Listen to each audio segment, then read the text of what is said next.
सगळं काही समजून उमजून सुद्धा मी नागेश पाटलांचं बोलणं ऐकत होते, कारण नागेश पाटील चक्क लोकांना वेडं समजून वेड्यात काढण्याचा प्रयत्न करतायत. त्यांना असं वाटत होतं की ते ओव्हर स्मार्ट आहेत, पण ही सगळी गोष्ट आम्हाला कळत होती.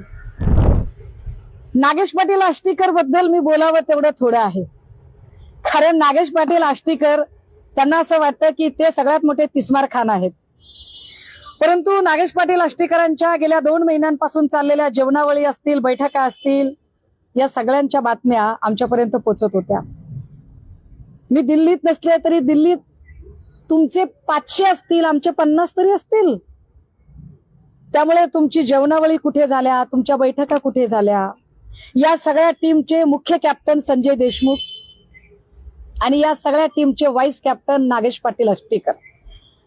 ज्या आष्टीकरांनी परवा दिवशी सुद्धा रात्री फोन केला संध्याकाळी 7 वाजता आणि मला असं सांगितलं की ताई, नांदेडमध्ये लोहबंदेंच्या घरातली 2 मतं आहेत, तुमचे आणि लोहबंदेंचे संबंध चांगले आहेत, तुम्ही तेवढं त्यांना सांगा की रेखाताई लोहबंदेचं मत माझ्या पोराला मिळालं पाहिजे, माझं पोरग विधान परिषदेला उभं आहे.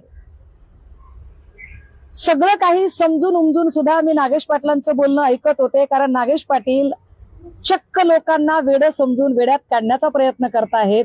त्यांना असं वाटत होतं की ते ओव्हर स्मार्ट आहेत, पण ही सगळी गोष्ट आम्हाला कळत होती. विशेष काल सकाळी नागेश पाटलांनी पक्ष नेतृत्वाला फोन केला. पक्ष नेतृत्वाला सांगितलं की सुषमाताईंना कृपया आपण सांगा की नांदेडला स्थानिक स्वराज्य संस्थांची जी 2-3 मतं आहेत ती त्यांनी तिथे फोन करावा. जे लोक म्हणतात की पक्ष नेतृत्व संपर्कात नव्हतं, तर मग पक्ष नेतृत्वाने तातडीने मला फोन कसा केला?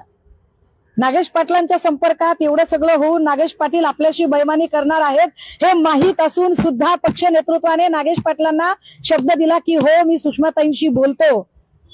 पक्ष नेतृत्वाने मला फोन केला, सांगितलं की ताई, नांदेडमध्ये फोन करा. मला हे सगळं समजत होतं, तरीही माझ्या नेतृत्वाला मी किती दुखवायचो, माझ्या नेतृत्वाला अजून मी किती वेदना द्यायच्या, हे समजून उमजून मी त्यांच्याशी काहीही न बोलता म्हटलं, सर होय मी बोलते, मी सांगते सर त्यांना. विशेष काल संध्याकाळी 7:15 वाजता पुन्हा एकदा नागेश पाटलांचा फोन आला पक्ष नेतृत्वाला. साहेब, तेवढा तुम्ही फोन केला ना, म्हणजे किती किती ओव्हर स्मार्टनेस दाखवावा, त्याला काही लिमिट? म्हणजे जे लोक म्हणतात की पक्ष नेतृत्वाचा संपर्क वगैरे, अरे दादा, सगळ्यांचा संपर्क होता, पण जर इतका जर गोड बोलून जर लोक शांतीत क्रांती करत असतील, ह्याला क्रांती म्हणत नाही, याला चापलुसी म्हणतात.